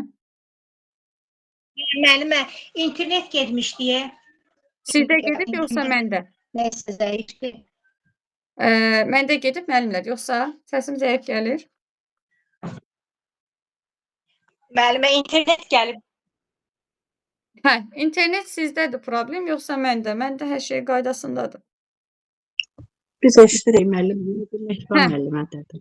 Müəllimə, bizdə deyə internet zəifdir biraz. Deməli, tez-tez görüşmək yox, mütəmadi olaraq, deməli, məlumat ötürməlidir, mütəmadi olaraq valideyni məlumatlandırmalıyıq. Şagirdin təkcə mənfilərini deyil, eyni zamanda uğurlarını, müsbət cəhətlərini, uğurlarını qeyd etməliyik, çatdırmalıyıq. Valideynə bir təşəkkür mesajı göndərməliyik. Məsəl üçün, şagird deyək ki, bugün məktəbdə yüksək bir fəaliyyət göstəribdir. Bu zaman siz şagirdin gündəliyində bir təşəkkür ünvanlaya bilərsiniz. Bu fəaliyyəti sayəsində, yəni siz təşəkkür yazmaqla valideyni də belə deyək də, güvənini qazanmış olacaqsınız, valideyni də motivasiya etmiş olacaqsınız. Ümumiyyətlə, müəllimlə valideyn daima əməkdaşlıq etməlidir. Müəllim daima valideyni məlumatlandırmalıdır. Şagirdin təkcə mənfi xüsusiyyətlərini deyil, mənfi tərəflərini deyil, yalnız bir problem olanda, yalnız bir, məsəl üçün, hər hansısa bir anlaşılmazlıq, arzu olmayan davranış görəndə deyil, mütəmadi şəkildə. Yaxşı oxuyan şagird belə olsa, valideynlə gündəlik biz əlaqə saxlayıb məlumat verməliyik. Daha sonra qeyd edə bilərsiniz ki, etimad üzərində, empatiya üzərində, obyektiv, şəffaf şəkildə məlumat ötürməklə valideyn-müəllim münasibətləri saxlanılmalıdır, tənzimlənməlidir. Daha sonra qeyd edəcəksiniz ki, konfidensiallıq, bəli, Samirə müəllimə yazmışdı, səhv etmirəmsə, gizlilik deməkdir. Məxfilik. Yəni siz valideynlə söhbəti gedib hər hansısa bir ümumi bir valideynlərdə və yaxud da digər valideynlə söhbətdə həmin o şagirdin valideynlə danışdığınız məlumatı digər valideyn ötürməyəcəksiniz. Bu zaman artıq siz məxfiliyi, konfidensiallığı pozmuş olursunuz. Ona görə də deyirik ki, konfidensiallıq gözlənilməlidir. Eyni zamanda şagirdlə də belədir. Yəni şagird ola bilər ki, hər hansısa bir fərdi söhbət aparanda evdə demədiyi bir sözü, valideynə demədiyi bir sözü sizə deyə bilər. Təbii ki, bu da verdiyi məlumata, dediyi sözə baxır. Əgər bu söz, məsələn, şagirdin sizə dediyi söz təhlükəli deyilsə, necə təhlükəli? Məsəl üçün, deyək ki, bullying haqqında və yaxud da intihar hadisəsi haqqında bax, belə bir məlumatlar deyilsə, siz bu zaman konfidensiallığı qorumalısınız. Nə zaman konfidensiallığı pozarsınız sualına belə cavab verəcəksiniz ki, əgər hər hansısa bir şagirddə intihar məktubu tapsanız və yaxud da uşaqdır, ola bilər sizə evdə problem yaşayır, ailəsində problem var, onu gəlib sizə belə deyək də, tədirgin vəziyyətdə, emosional gərginlik yaşayaraq çatdırır və intihar edəcəyini sizə bildirir. Bu zaman siz əlbəttə ki, bir tədbir görməlisiniz. İlk öncə bizə psixoloqun köməyi lazım olacaq bu işdə və bunu psixoloq, şagird, müəllim, psixoloq çərçivəsində biz bu problemi həll etməyə çalışmalıyıq. Daha sonra ola bilər ki, siz məktəbdən bir intihar məktubu taparsınız. Həmin bu intihar məktubunu əlbəttə ki, gizli saxlamaq yox, məktəb rəhbərliyinə çatdırmaq lazımdır. Çünki onun kimə məxsus olduğunu bilməyə bilərik. Bir məktəbdə o qədər şagird var, o qədər şagird təhsil alır. Bunu biz araşdırınca, axtarınca gec ola bilər. Ona görə də məktəb rəhbərliyinə çatdırmalıyıq həmin o məktubu. Çünki məktəbdə kameralar var. Yəqin ki, belə deyək də, o kameralardan aydın olacaqdır kimdən deyək ki, o məktub həmin düşüb, itirilibdir və s. Bunların hər birinə məktəb rəhbərliyi bir tədbir görəcək. Yəni, bu hallarda biz məktəb rəhbərliyinə müraciət edə bilərik. Və yaxud da məktəb rəhbərliyinə nə zaman müraciət edərsiniz deyəndə, təbii ki, bu şagirdin davamiyyəti ilə bağlı da ola bilər. Məsəl üçün, siz görürsünüz ki, şagird bir aydır dərsə gəlmir. Təbii ki, biz bir ay gözləməməliyik. Şagird dərsə gəlməyibsə, onun səbəblərini ilk öncə özümüz araşdırmalıyıq. Davamlı şəkildə bu baş verərsə, heç cürə məlumat əldə edə bilmiriksə, valideynə deyək ki, zəng edirik, zəng çatmır, hər hansı bir məlumat almaq istəyirik, ümumiyyətlə deyək ki, məlumat ala bilmirik. Bu zaman əlbəttə ki, biz məktəb rəhbərinə müraciət etməliyik ki, belə bir, məsəl üçün, şagird 2 gündür dərsə gəlmir. Bunun səbəbi nədir? Çünki bunun biz şagirdə əlbəttə ki, özümüz birinci növbədə səbəbini araşdırmalıyıq. Və yaxud da hər hansısa bir problem olarsa, konflikt olarsa, yenə də birinci növbədə biz özümüz şagirdlə fərdi söhbət aparıb səbəblərini soruşmalıyıq.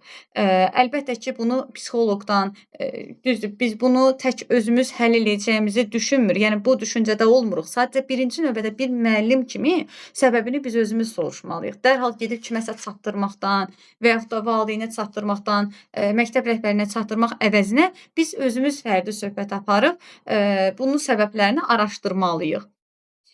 Daha sonra deməli, çox sağ olun Mehriban müəllimə. Lalə müəllimə. Siz sağ olun. Svetlana Sağ olun. müəllimə, daha doğrusu. Svetlana müəllimə, buyurun. Yenə də sizi salamlayıram. Axşamınız xeyir olsun. Təqdim eləyə bilərəm özümü? Buyurun, özünüzü təqdim edin.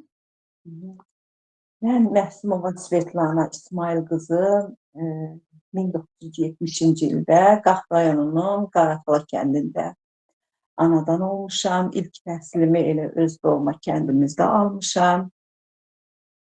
Və orta məktəbi bitirdikdən sonra o vaxtki Mədəni Maarif Məktəbinin klub işçisi, öz fəaliyyət kollektivi rəhbər ixtisasına qəbul olmuşam. Məktəbi bitirdikdən sonra əvvəl uşaq bağçasında musiqi məşğələsi aparmışam. Sonra isə 2000-ci ildən artıq öz kəndimizdə musiqi müəllimi kimi pedaqoji fəaliyyətə başlamışam. Fəaliyyətimin ilk illərində rayonumuzun mədəniyyət evində keçirilən mahnı müsabiqəsində şagirdlərim iştirak etmiş. Bir nəfər şagirdim ikinci yerə layiq görülmüşdü. Diaqnostik qiymətləndirmədə də iştirak etmişəm və Elm və Təhsil Nazirliyinin 2026-cı il tarixdə təşkil etdiyi sertifikatlaşdırma imtahanından 47 bal toplayaraq müsabiqə mərhələsinə vəsiqə qazanmışam. Gələcəkdə əlbəttə ki, nailiyyətimdən, topladığım baldan razı deyiləm bir o qədər. Gələcəkdə üzərimdə işləyəcək, peşəkarlıq səviyyəmi daha da artıracağımı məqsəd kimi qarşıma qoymuşam. Məqsədim milli musiqi mədəniyyətimizin öyrənilməsi, böyüməkdə olan nəslin mənəvi, estetik tərbiyəsinin güclənməsində, ümumi intellektual səviyyəsinin inkişafında istedadlı şagirdlərin üzə çıxarılmasıdır. Yəni bu kifayətdir müəllim, bu qədər. Svetlana müəllimə, siz orada qeyd edirsiniz ki, mən özümdən razı deyiləm, yəni balımdan və yaxud da hər hansısa bir fəaliyyətindən. Yəni bu özünüzdən narazılığınızı bildirmək elə onların belə deyək də razı qalmamağına bir səbəbdir. Ona görə siz bunu bildirməyin. Yəni orada deməyin ümumiyyətlə bu cümləni. Onlar siz deyəcək, siz özünüzdən narazısınızsa, biz sizdən niyə razı qalaq? Yox, bir o qədər də mən düzgün deyəsən çatdıra bilmədim. Yox, ümumiyyətlə o cümləni, ümumiyyətlə təkcə sizə aid deyil. Müəllimlərimizə səslənirəm ki, az bal toplayan müəllimlərimiz ki var, düzdür, uğur əldə ediblər, bu sizin uğurunuzdur. Deyə bilərsiniz ki, sertifikasiya imtahanından uğurla keçərək, uğurla keçmisiniz. Yəni 30 balın özü belə olsa, o uğurdur, düzdürmü? Amma o yüksək nəticə olmadığı üçün siz onu deməsəniz daha yaxşı olar. Və eyni zamanda Svetlana müəllimə, siz özünüz açıq-aydın deyirsiniz ki, mən özümdən yəni razı deyiləm. Bu artıq orada həmin komissiyanın narazı qalmağına deyəcək müəllimənin özünüz deyirsiniz deyəcək. Biz sizdən nə səbəbə, yəni necə razı qalaq? Yəni siz özünüzdən bir müəllim kimi narazı demirəm ki, orada özünüzdən razı olun ki, mən özümü peşəkar. Niyə də yox? Yəni soruşsa ki, siz özünüzü uğurlu müəllim hesab edirsinizmi? Əlbəttə hesab edirsiniz. Bu sizin yığdığınız bala baxmır. 30 bal yığan müəllim də uğurlu müəllim ola bilər əlbəttə ki. Uğurlu müəllim nədir? Şagirdləri inkişaf etdirən, təhsilin keyfiyyətini yüksəldən və müəllimlik peşəsini şərəflə yerinə yetirən. Vəssalam, uğurlu müəllim budur. Mən düşünürəm ki, buradakı bütün müəllimlərimizin hamısı uğurlu müəllimdir. Yəni, belə deyək də, o sizin balınıza baxmır. Amma ki, siz orada deməyiniz, mən özümdən razı deyiləm, nəticəmdən razı deyiləm və yaxud da öz fəaliyyətimdən bir o qədər razı qalmamışam. Bu cümlələri qətiyyən işlətməyin. Orada özgüvənli olun. Orada biraz özgüvənli olun.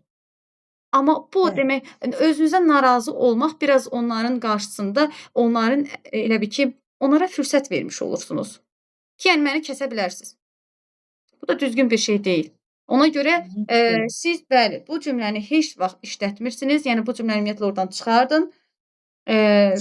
Uğurla sertifikasiya imtahanını uğurla keçərək müsahibə mərhələsinə dəvət olunmuşam. Sonra bir məqsədiniz bir müəllim kimi bax çox gözəl vurğuladınız ki, şagirdləri inkişaf etdirməkdir. İxtisasınız necə oldu müəllimə? Musiqi, düzdürmü?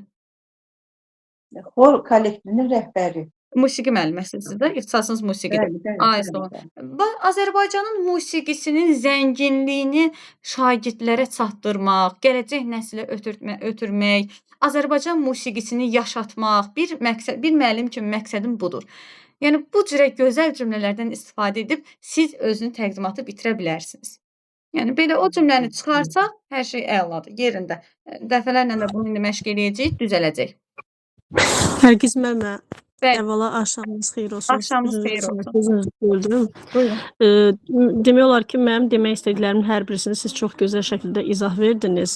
Əslində mən də elə onu deyəcəydim ki, müəllimə bu sözü ilə özgüvənini qırmış olar. Elə birbaşa müəllim özünü necə deyim, pedaqoq kimi təqdim etməyə bilər. Elə orada siz demiş, onların əlində bir şans düşər ki, bu müəllim özünü əgər qəbul etmirsə, biz bunu siz demişdə niyə qəbul edək? Ondan əlavə, baxın elə adi bir dənə bizim şəxs səhifəmizə gələn 31 balı keçsək belə, imtahan nəticəmiz uğurlu gəlibsə, biz niyə özümüzə deyək ki, mən uğurlu nəticə toplamamışam? Uğurlu nəticə o demək deyil ki, 52-55 bal yığıb 35% artıq maaş alaq. Əlbəttə. Elə 31 bal yığmamızın özü bizim uğurlu müəllim olmamıza şamildir. İndi o artın bizə verilən əlavə bir şans kimidir, o başqa məsələ. Amma yenə də son nəticə olaraq biz əgər o keçid balını toplamışıqsa və nəhayətində müsahibə mərhələsinə dəvət olunmuşuqsa, biz elə deməli uğurlu müəllim hesab oluna bilərik ki, müəllimə orada üzr istəyirəm, bəlkə də yaşlıdan məndən böyük olar, sözüm də pis çıxmasın. Yəni müəllim elə deməklə elə birbaşa elə ilk cümləsindən elə kəsilməsinə şərait yaratmış olacaq. Mən nəzərdə tuturam ki, 47 bal kifayət qədər. Müəllimə, o bizim özümüzü qane etməyə bilər. Ancaq biz yenə də uğur qazanmışıq axı balımızla. Yox, bilirsiniz, bizə dəqiqə belə izah edim də sizə. Uğurlu müəllim şagirdin üzərində hər hansısa bir deyək ki, öz vəzifə funksiyalarını şərəflə yerinə yetirmiş, şagirdi öyrətmiş, gələcəyə doğru aparıb onu inkişaf etdirmiş müəllimdir. Mən deyərəm sizin bu dəqiqə şagirdləriniz nəticələri, şagirdlərinizin uğurları saysız hesabsızdır. Yəni buna görə siz özünüzü nəyə görə uğursuz hesab edəsiniz ki? Düzdür, bala görə deyirsiniz, amma o 47 bal, yenə deyirəm, 30 bal yığan müəllimlərimizin indi o qədər yüksək nəticələri var ki, o qədər yüksək göstəricisi var ki məktəbdə. O demək ki, o 30 bal yığıb deyə uğursuzdur. Əlbəttə ki, yox. Bal göstərici, yəni balla o uğurlu müəllimin uyğunluğu yoxdur. Sadəcə siz indi ola bilər ki, öz ixtisasınıza görə deyirsiniz ki, məni qane eləmir. Yəni məni qane eləmir, mən daha yüksəyinə layiqəm. Onu demək istəyirsiniz. Başa düşürəm, amma orada onu deməyin. Deyəcək, çox çalışardınız, məsəl üçün deyəcək, onlar da başqa cür deyəcək ki, istədiyiniz nəticəni əldə eləməmsinizsə, deməli siz öz ixtisasınızı yaxşı bilməyən bir müəllimsiniz. Onlar deyəcək, o sözünüzdən sonra. Onu desəz, onlar da elə deyəcək ki, siz deməli öz ixtisasınızı yaxşı bilmirsiniz. Özünüz deyirsiniz ki, mən zəifəm. Yəni ona görə artıq orada da anlaşılmazlıq yaranacaq. Ondan sonra artıq özünüzü müdafiə eləmək yerinə düşməyəcək. Ona görə o cümləni ümumiyyətlə deməyin. Uğurlu müəllim deyəndə də, yəni 52 bal, 57, 60 bal toplayan müəllim yenə də o şagirdlər baxımından uğurlu müəllim deyirik biz. Bala görə yox. 60 bal toplayan müəllim əgər şagirdi inkişaf etdirə bilmirsə, əgər şagirdin təhsilin keyfiyyətini yüksəldə bilmirsə, əgər elə bir müəllim varsa, o uğurlu müəllim deyil, baxmayaraq ki 60 bal yığıb. Yəni balınızla o uğurlu müəllim olmanızın əlaqəsi yoxdur. Uğurlu müəllim şagirdin üzərində o vəzifə funksiyalarınızı vicdanla yerinə yetirməyiniz, şagirdi inkişaf etdirməyiniz və təhsilin keyfiyyətini yüksəltməyinizdir. Yenə deyirəm, ola bilər 60 bal toplayıb müəllim, amma şagirdi inkişaf etdirə bilməyib. Özünü inkişaf etdirib şagird qalıb. Ancaq özünü inkişaf etdirib ki, hə mən yüksək bal toplamalıyam, mən 51-i keçməliyəm, mən yüksək nəticə toplamalıyam, şagird də qalıb bir kənarda. Nə nəticəsi var, nə bir uğuru var, nə bir təhsilin keyfiyyətinə bir töhfəsi var. Bax, uğursuz müəllim budur. Ona görə bir dəqiqə üzr istəyirəm müəllimə.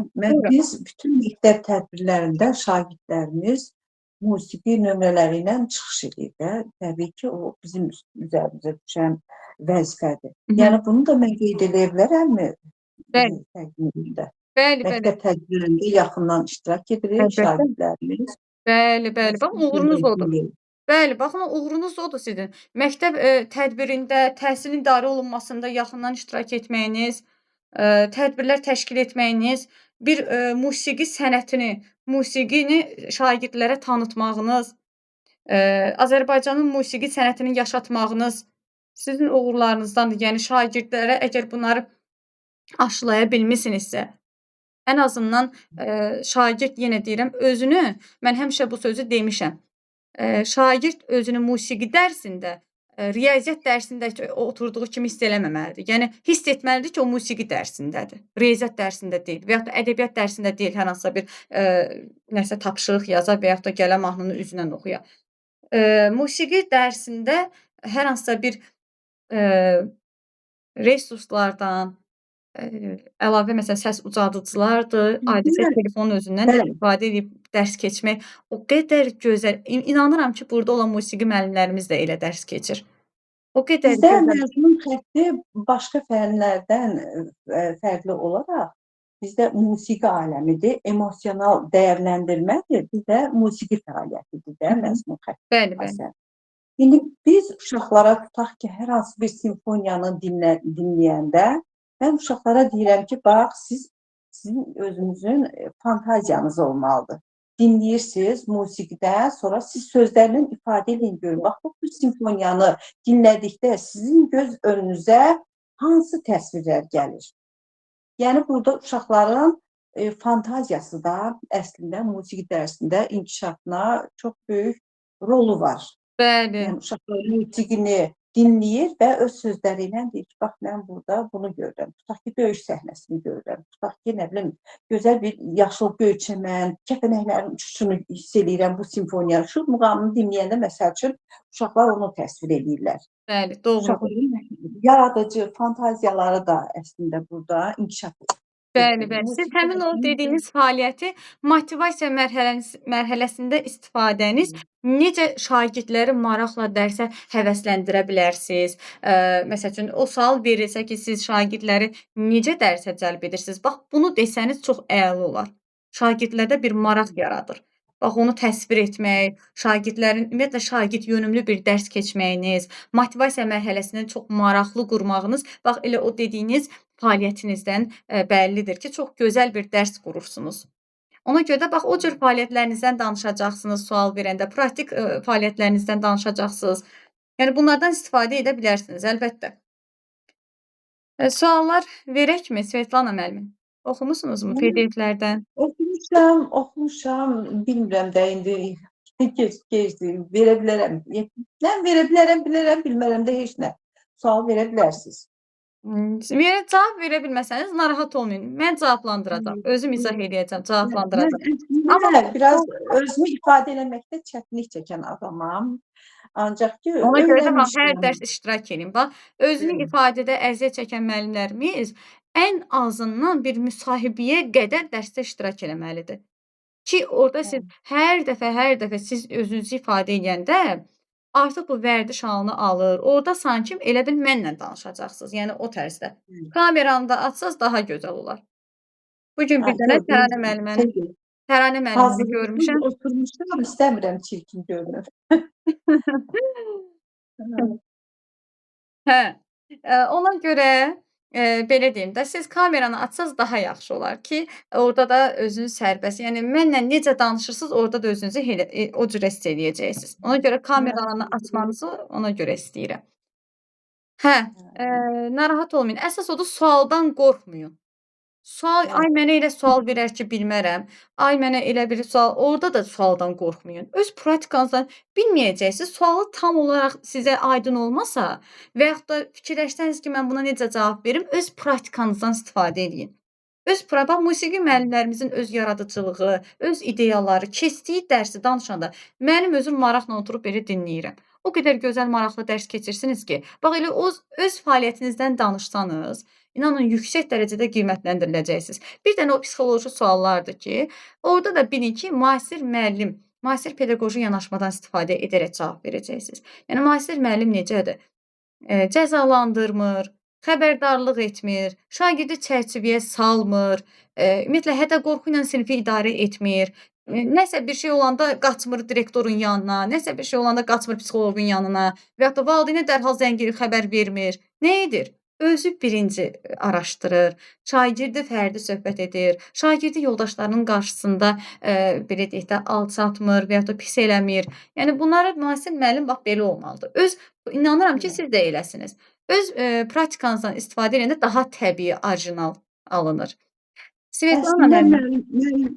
bəli, Bəli, müəllim özü etik davranış qaydalarına riayət eləməlidir. Bəli, Ən bəli. gözəl tərbiyə məncə şəxsi davranış nümayiş etdirməkdir də, elə deyilmi? Bəli, Biz bəli, bəli. üzərimizdə özümüzü necə davransaq, uşaqlar da o davranışı bizdən götürəsidir hər halda. Əlbəttə, əlbəttə. Çox gözəl izah elədiniz. Bax, şagirdlərdə sizin bax dediyiniz o sözə, kəlməyə əsasən deyirəm, belə bir sual verə bilərlər ki, şagirdlərdə mənəvi inkişafı necə formalaşdırırsınız və yaxud da şagirdi şəxsiyyət kimi necə formalaşdırırsınız?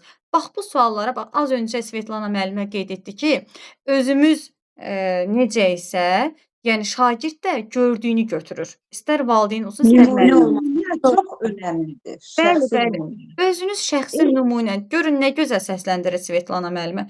Və orada da fikirlərinizi belə çatdırsanız ki, birinci növbədə mən özüm nümunə olmalıyam. Bugün şagirdə dur qapını ört demək əvəzinə, zəhmət olmasa o qapını ört deməyiniz arasında görün nə qədər fərq var. Ona görə özümüz nümunə olmalıyıq. Əslində biz estetik, etik davranış nümayiş elətdirməliyik uşaqlarda. Bəli, doğrudur. Yəni onu da uşaqlardan mən həmişə deyirəm ki, uşaqlara dərs prosesində bir-birinizdən etik davranın. Bir-birinizə bax nə gözəldir deyirəm. Baxın dərs prosesində bu il 7-ci siniflərdə bəy deyə müraciət elədi. O qız əslində kinayə ilə dedi. Mən dedim nə gözəl. Gördüm uşaqlar məmnun qaldılar. Dedim nə gözəl. O da xanım deyə bunu istehza elədi oğlanda. Dedim nə gözəl davranış sərgilədi. Bax həmişə elə olundu gördüm. İkisi də özlərinə razı oldular ki, biz nə gözəl davranış sərgiləmişik. Deyirəm bax həmişə elə olundu. Görürsüz, nə gözəl, nə gözəl müəllimə. Super, həqiqətən. Alqışa layiq bir deyək ki, sizin bu tövhəniz alqışa layiqdir həqiqətən. Şagirdləri bax mədəni olun demək yerinə mədəni olun, nə bilim xanımla danışıq qaydasına fikir verin. Qızlara deyirik ki, məsəl üçün oğlanlarla danışıq qaydanıza fikir verin demək əvəzinə siz onlara əyani şəkildə öyrətmisiniz bunu. Əyani şəkildə onlara mədəniyyət, davranış qaydaları öyrətmisiniz. Çox gözəl. Svetlana müəllim. Bəli. Təhsilin keyfiyyəti olması da təlim-tərbiyədən, davranış qaydalarından çox şey asılıdır. Təhsilin keyfiyyəti. Bəli, doğrudur. Əlbəttə. Svetlana müəllimə, sizə bir dənə sual verim. Deməli, valideyn iclaslarını necə keçirirsiniz? Əslində mən sinif rəhbəri deyiləm, ancaq ki, valideyn iclaslarında iştirak etmişəm. Yox, bir fən müəllimi kimi siz də valideyn iclası keçirə bilərsiniz. Bir fən müəllimi kimi siz də valideyn iclası keçirə bilərsiniz. Siz indi sinif rəhbəri deyilsiniz, o demək deyil ki, valideynlə əlaqə saxlamayım, ya valideyn iclası keçirməyim. Yox, bu tamamilə yanlış yanaşmadır. Ümumiyyətlə, bir müəllim kimi necə valideyn iclası keçirirsiniz? Deyək ki, sinif rəhbəri məktəbdə yoxdur və yaxud da siz özünüz valideynə məlumat çatdırmalısınız və yaxud da valideyni çağırmalısınız valideyn iclasına.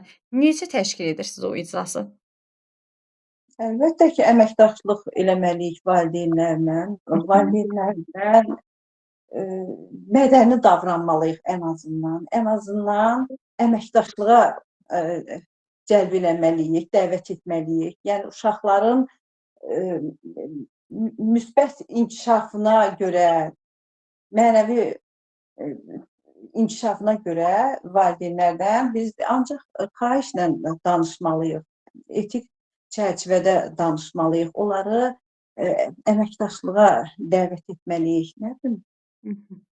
Hal-hazırda fikirlərini ifadə edə bilirlər. İnşallah orada da nə bilim deməyərsiniz. Deməli, Svetlana müəllimə, siz deyəcəksiniz ki, valideyn iclaslarını həm ümumi, həm də fərdi şəkildə keçirə bilərik. Ümumi valideyn iclasını ilin əvvəlində pozitiv bir tanışlıq üçün, məktəb haqqında məlumat vermək üçün, məsələn, sinif rəhbərisinizsə, əgər sinif rəhbəri isə ümumi sinif qaydalarıdır, şagirdlərin məktəbli formasıdır, qızların deyək ki, məktəbli formasıdır, oğlanların saç düzümüdür və yaxud da deyək ki, hər hansısa bir məktəb ləvazimatlarıdır, dərsliklərdir falandır. Bunlar haqqında əgər söhbət aparacağıqsa və yaxud da ilin əvvəlində sinifə təzə daxil olmusunuz, yeni sinifdir, sizə yeni verilibdir o sinif, siz o zaman valideynlərlə əlbəttə ki, tanış olmalısınız ilin əvvəlində. Bunun üçün ümumi bir pozitiv valideyn iclası keçirəcəksiniz, ümumi şəkildə. Və yaxud da erkən nikahla bağlı, zərərli vərdişlərlə bağlı maarifləndirici deyək ki, iclas keçirə bilərsiniz. Maarifləndirici ümumi bir iclas. Təbii ki, bu maarifləndirici bir deyək ki, iclasdır deyə bunu ümumi şəkildə keçirmək lazımdır. Məktəb haqqında hər hansısa bir məktəbimizin, ümumi bir məktəbimizin uğurunu qeyd etmək üçün ümumi valideyn iclası keçirə bilərsiniz.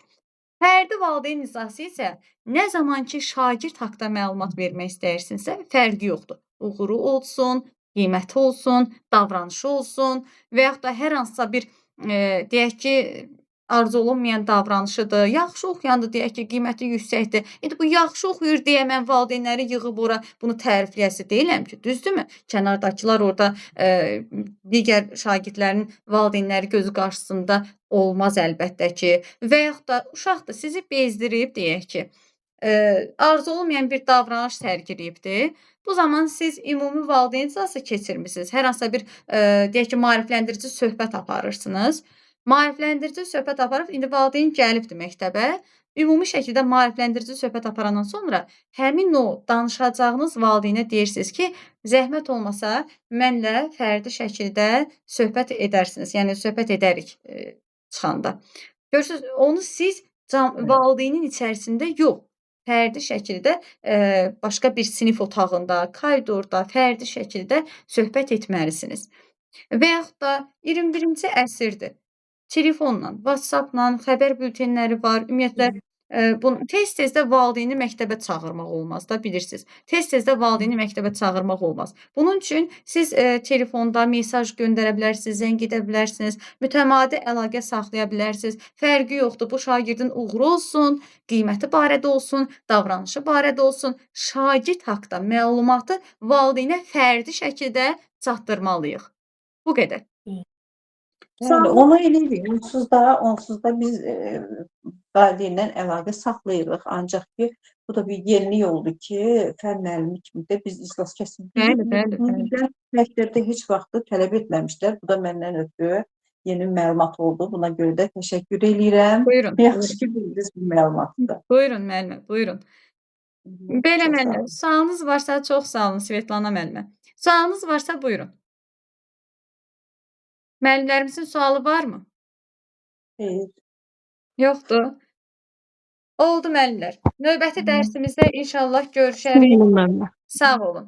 Materiallar qrupuna göndərəcəm. PDF-ləri, səsləri baxarsınız. Sağ olun. Sağ olun. Sağ olun. Sağ olun.